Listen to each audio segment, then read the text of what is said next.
WCLU news coverage of the 2020 general election is brought to you in part by Glasgow Prescription Center. The Glasgow Prescription Center is proud to be your whole life pharmacy because our goal is to provide the best pharmaceutical and home medical care to every patient that comes in our door. Log online to glasgowrx.com or call 270-651-8889 to find out how Glasgow Prescription Center can serve you. All right, well, of course, welcome today, Hank. We're glad to have you. And just first, really, we want to, of course, let everyone know who you are. And so we've already heard a little bit of an introduction as Hank Linderman, but you're more than that, I would assume. Not necessarily. My name's Hank. I'm running for Congress here in Kentucky's 2nd District. My career was in the music business. I worked as a recording engineer, musician, and a producer. But I grew up in Kentucky, and I started my career here, met and married my wife here. And so there you go. Good deal. So talk a little bit about, of course, at this point, running for Congress. Such a big endeavor for sure, and I know your big thing is running for rural America, essentially. So, kind of encompassing all of those ideas. Talk about, how you stumbled into, running for Congress. I guess I had been talking about it for quite some time, for a number of years, and a friend of mine got in my face at a dinner party and said, "You've been talking about it, you need to run, and I'll help you." So I kind of got challenged in 2017, and I did it. And I started, when I started in 2018, I had no idea what I was doing, and so I had to learn fast, but I like challenges. I like the steep side of the slope. Rural Kentucky is very, very close to my heart, and I've grown up in rural areas before. I grew up in rural Connecticut, but I've also lived in New York City. I've lived in Los Angeles, and I've lived both sides of this urban-rural divide. And I believe that both parties have not done a great job in rural Kentucky and rural America.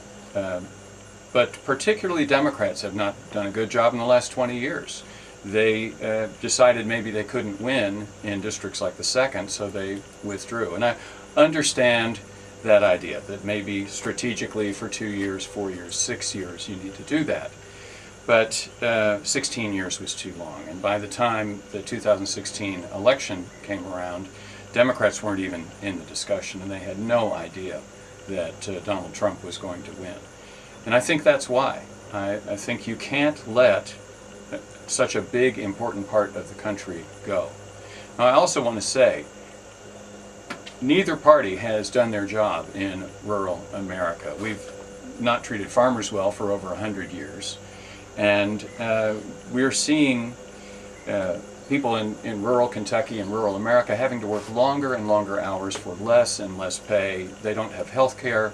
Their hospitals are closing. So there are a lot of problems that need to be faced here in rural Kentucky.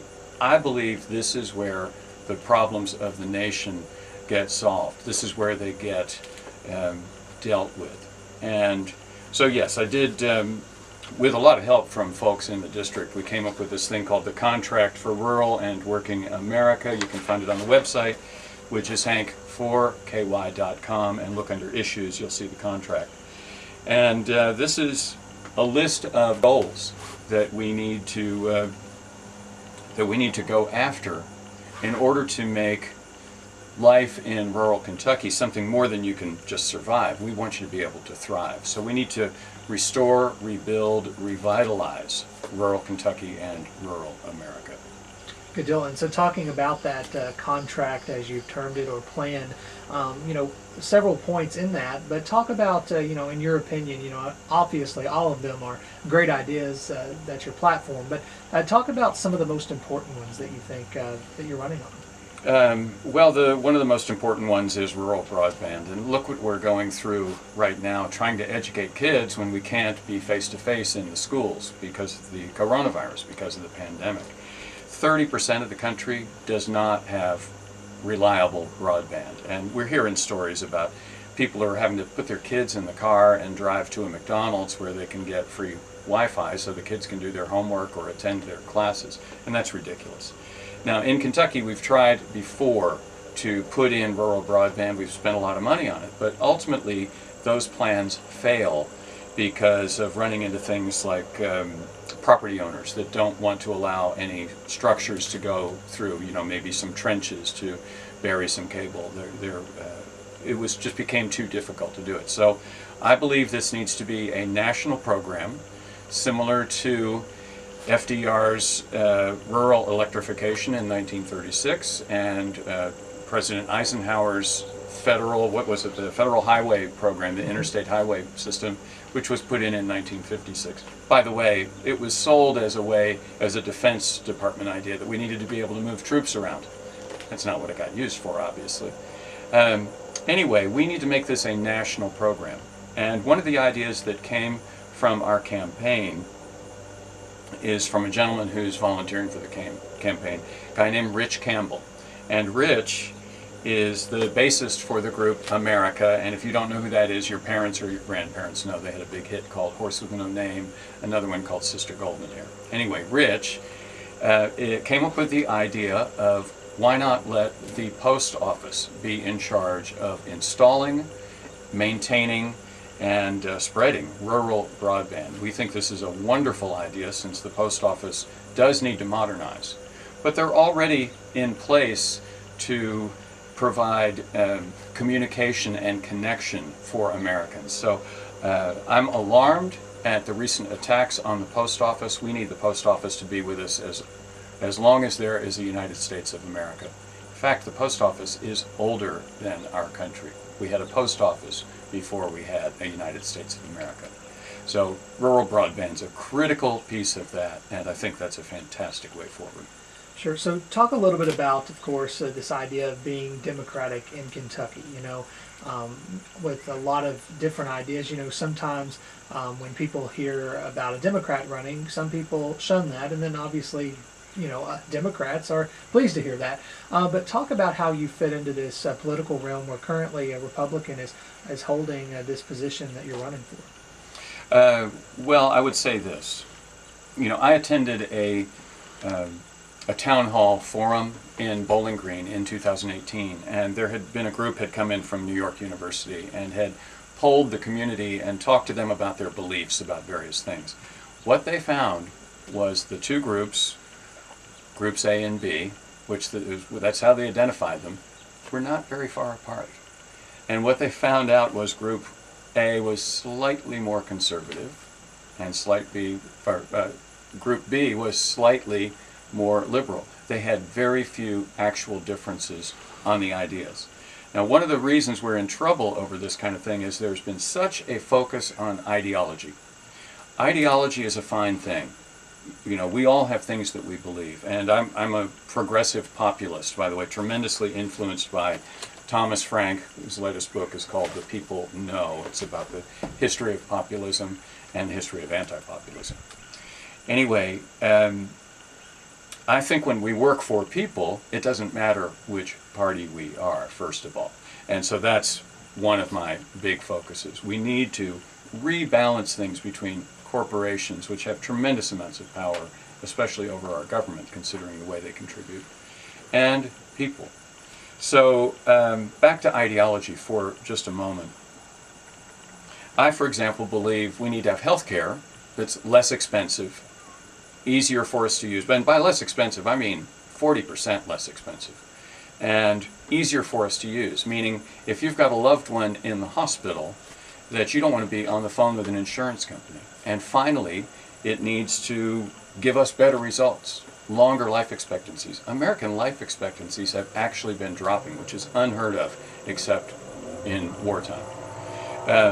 The rest of the developed world, their life expectancies are increasing, and they're already ahead of us. So these are measurable ways where we can get better health care. Now, my ideology as a progressive might be to say single payer, and that is what I support. But if there are conservative ideas that achieve these goals, I'm good. I use ideology as a guide, not as a goal.